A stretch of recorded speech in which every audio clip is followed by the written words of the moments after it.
नमस्ते बच्चों। हम लोगों ने VSEPR थ्योरी पढ़ी है। उसके अंदर कई सारी चीज़ें आपको समझ में आई होगी और तरह तरह के जो हाइब्रिडेशन है वो हमने पढ़े हैं। अब हम देखते हैं magnetic properties of coordination compounds. जो D and F block element के अंदर हमने पढ़ा था कि नंबर ऑफ अनपेयर्ड इलेक्ट्रॉन्स पर डिपेंड करती है ये मैग्नेटिक प्रॉपर्टी। अगर सारे इलेक्ट्रॉन्स पेयर्ड हैं यानी एक भी अनपेयर्ड इलेक्ट्रॉन नहीं है, इसका मतलब वो डायमैग्नेटिक होगा। अगर एक इलेक्ट्रॉन भी अनपेयर्ड है, इसका मतलब वो पैरामैग्नेटिक होगा।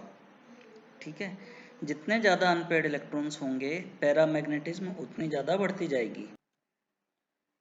नंबर ऑफ अनपेयर्ड इलेक्ट्रॉन्स के बेसिस पर मैग्नेटिक मोमेंट को कैलकुलेट करने के लिए जो फॉर्मूला है वो आप यहाँ देख रहे हैं। ये वाला फार्मूला जो हम पहले पढ़ चुके हैं। यहाँ पर म्यू मैग्नेटिक मोमेंट है और एन अनपेयर्ड इलेक्ट्रॉन्स को रिप्रेजेंट कर रहा है। इसकी यूनिट होगी बोर मैग्नेटॉन। अब हम आगे का टॉपिक पढ़ें उससे पहले मैं बता दूं कि कलर्ड प्रॉपर्टीज जो कोऑर्डिनेशन कंपाउंड्स हैं D and F block element के अंदर हमने पढ़ा था, बिल्कुल वैसा ही है। और आपको कहा था कि एक डी ट्रांजिशन वर्ड आप लोगों को याद रखना है। यह हालांकि अभी हम CFT पढ़ने वाले हैं, उसके अंदर मैं थोड़ा और डिटेल में एक्सप्लेन करूंगा।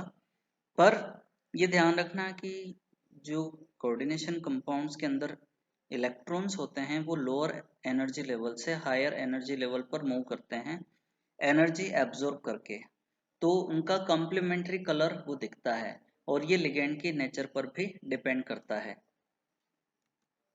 अब हमारा नेक्स्ट हेडिंग आ रहा है crystal field theory. Valence bond theory के अंदर बहुत सारी कमियां थी, ड्रॉबैक्स थे। और जैसे मैंने आप लोगों को बताया था कि साइनाइड लिगेंड है या अमोनिया लिगेंड है, उनकी प्रेजेंस में इलेक्ट्रॉन्स की पेयरिंग हो जाती है। लेकिन क्लोराइड है, फ्लोराइड है, उनकी प्रेजेंस में इलेक्ट्रॉन्स की पेयरिंग नहीं हो पाती है। इस चीज को VBT एक्सप्लेन नहीं कर पाई थी। हालांकि शेप वगैरह के बारे में अच्छी तरह से बताती है, लेकिन उसकी जो कुछ कमियां थी उनको दूर किया क्रिस्टल फील्ड थ्योरी ने, जिसको शॉर्ट में बोला जाता है CFT। तो हम ये देखते हैं CFT created to explain why transition metals ions in complexes having unfilled d shells are not necessarily paramagnetic। अब ये जो मैग्नेटिक बिहेवियर है, कहीं कहीं पर तो वो डायमैग्नेटिक बिहेवियर शो करते हैं, कहीं कहीं पर पैरामैग्नेटिक या उनका पैरामैग्नेटिज्म भी ज्यादा होता है। ये नंबर ऑफ अनपेयर्ड इलेक्ट्रॉन्स पर डिपेंड करता है। लेकिन जब नंबर ऑफ लिगेंड सेम है और कोऑर्डिनेशन नंबर सेम है, तो फिर अनपेयर्ड इलेक्ट्रॉन सेम क्यों नहीं है? VBT ये चीज एक्सप्लेन नहीं कर पाई, तो क्रिस्टल फील्ड थ्योरी इस चीज को एक्सप्लेन करती है। देखिए, अब इसमें हम आगे बढ़ें तो उससे पहले हमको ये समझना होगा कि जो डी सबशेल है उसके अंदर 5 ऑर्बिटल्स होते हैं। ये ऑर्बिटल्स कौन से होते हैं? DXY, DYZ, DXZ और DX² -Y² एंड DZ²। हम लास्ट ईयर पढ़ चुके हैं। इनका शेप किस तरह का होता है थोड़ा सा मैं बता देता हूं आप लोगों को। देखिए, आप लोगों ने प्रोबेबिलिटी डेंसिटी ये पढ़ा हुआ, स्ट्रक्चर ऑफ एटम के अंदर जो ऑर्बिटल्स होते हैं वो कैसे बनते हैं, S और P और D, ये वाले ध्यान देना। ये जो इमेजेस हैं ये 1s वाला ऑर्बिटल है, ये 2s वाला ऑर्बिटल है और ये 2p वाला ऑर्बिटल होता है। ये 3s, ये 3p और ये 3d ऑर्बिटल है। अब आगे आप देखिए, ये s, ये p और ये d। ये d ऑर्बिटल्स में आप समझने की कोशिश करें। dxy, dyz और dxz, इनकी लॉब्स उनके करस्पॉन्डिंग एक्सिस के अंदर ही होगी, उसी प्लेन के अंदर ही होगी। ध्यान देना, उस प्लेन में होगी लेकिन एक्सिस पर नहीं होगी। एक्सिस पर कौन सी होगी? DX² -Y² वाली।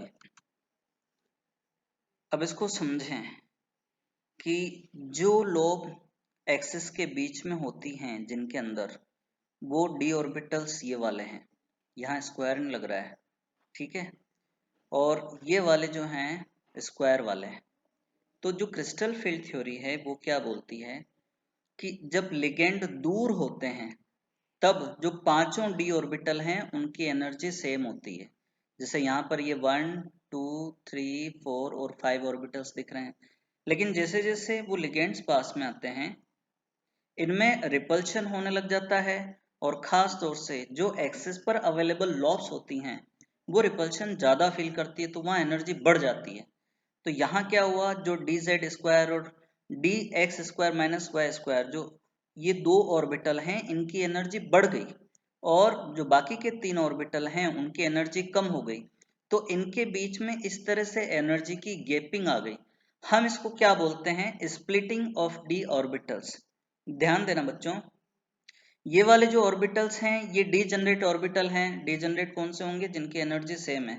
और ये स्प्लिटेड ऑर्बिटल्स हैं, तीन नीचे हैं और दो ऊपर हैं। और एक बात ध्यान रखना कि इनकी एनर्जी का जो गैप है वो इसमें, ये यहां पर आप देख रहे हो -2/5 डेल्टा ओ लिखा हुआ है। माइनस का साइन क्या इंडिकेट कर रहा है, एनर्जी नीचे की तरफ मूव हुई है या कम हुई है एनर्जी, ठीक है। और यहां ऊपर लिखा हुआ है 3/5 डेल्टा ओ। अब ये किस लिए, ये वाली जो गैपिंग है ये 3/5 वाली है, और ये वाली जो गैपिंग है वो -2/5 वाली है। अब समझना, 3/5 को दो ऑर्बिटल से मल्टीप्लाई करो तो 6/5 हो जाएगा, और जो 2/5 है उसको तीन ऑर्बिटल से मल्टीप्लाई करोगे तो भी 6/5 हो जाएगा, लेकिन वो माइनस में है। ओवरऑल बैलेंस रहती है, जितनी एनर्जी इंक्रीज हुई उतनी ही डिक्रीज हुई। अब आगे की चीज समझो। अब यहां पर क्या होता है, अगर ये एनर्जी की गैपिंग ज्यादा है तो हम ऐसे लिगेंड्स को बोलेंगे स्ट्रॉन्ग लिगेंड्स। लेकिन अगर ये गैपिंग कम है, मान लो कि किसी ऑर्बिटल की प्रेजेंस में या किसी लिगेंड की प्रेजेंस में ये गैपिंग अगर ये इतनी कम हो गई, तो क्या हुआ, ये गैपिंग कम है, ठीक है। ऐसे जो लिगेंड्स होंगे उनको हम वीक फील्ड लिगेंड्स बोलेंगे, जिनकी वजह से स्प्लिटिंग कम होती है।